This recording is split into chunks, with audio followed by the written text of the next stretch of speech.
ظہر کی نماز کی اذان دینے لگے، اللہ کے نبی کا انتقال ہو چکا ہے۔ جب اشہد ان محمد پر پہنچے تو روتے روتے روتے آواز بند ہو گئی اور جلدی سے اذان پوری کر کے نیچے آئے۔ کہا آج کے بعد قسم اٹھاتا ہوں اذان نہیں دوں گا، میرا نبی نہیں ہے تو اذان بھی نہیں ہے۔ اور حضرت ابو بکر سے اجازت لے کر جب وہ خلیفہ بن گئے جہاد پہ چلے گئے، 6 مہینے تک آئے نہیں۔ لاکھوں صحابہ جہاد میں گئے، کسی کو میرے نبی خواب میں نہیں آئے، صرف بلال کو آئے۔ بلال یہ کیا بے وفائی، ہم سے ملنا ہی چھوڑ دیا، ہمارے پاس آنا ہی چھوڑ دیا۔ آنکھ کھلی تو ان کو یوں لگا جیسے اللہ کے نبی زندہ بلا رہے ہیں، یا رسول اللہ میں آ گیا، یا رسول اللہ میں آ گیا۔ اور اسی وقت اونٹنی کو بھگایا۔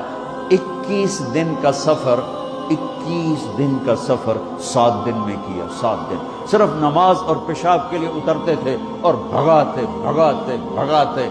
8ویں دن جب مدینے میں پہنچے تو آتے شور مچایا، یا رسول اللہ میں آ گیا، یا رسول اللہ میں آ گیا۔ ان کے ذہن سے نکل گیا کہ آپ تو دنیا سے جا چکے ہیں۔ جب مسجد کے قریب پہنچے تو پھر تڑپ اٹھے اور چیخنے لگے کہ آپ تو ہیں ہی نہیں۔ پھر گئے سیدھے قبر پہ جا کے یوں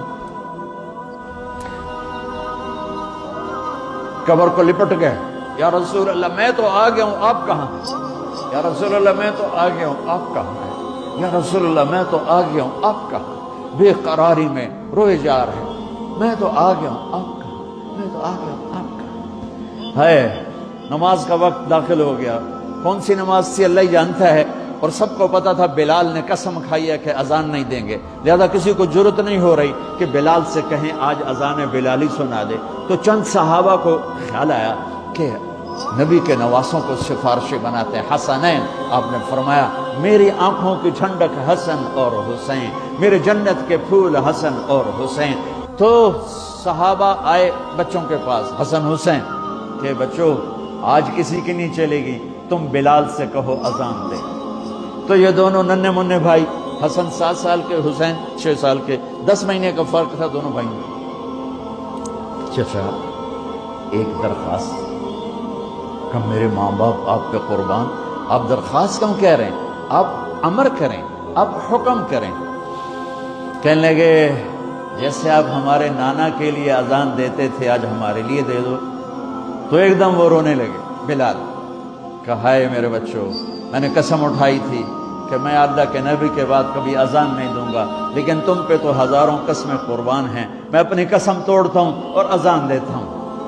جب وہ چڑھنے لگے اس بی بی کے گھر، قریب ایک انصاری عورت کا گھر تھا جس کی چھت پہ چڑھ کے اذان دیا کرتے تھے، تو سانس رک گئے، سب کے آنکھیں پھٹ گئیں اور وہ یوں منظر دیکھ رہے کہ آج بلال تو ہے، محمد مصطفیٰ نہیں ہے۔ آج اذان بلالی تو ہوگی لیکن محمد مصطفیٰ کی جھلک نہ ہوگی۔ جب انہوں نے کانوں میں انگلیاں،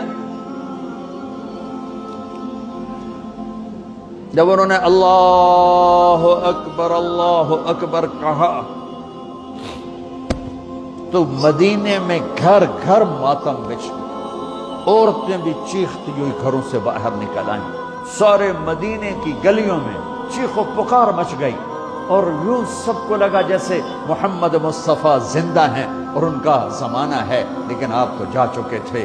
یہ بلال کو جو رتبہ میرے رب نے دیا، یہ غلامی مصطفیٰ کی وجہ سے دیا ہے۔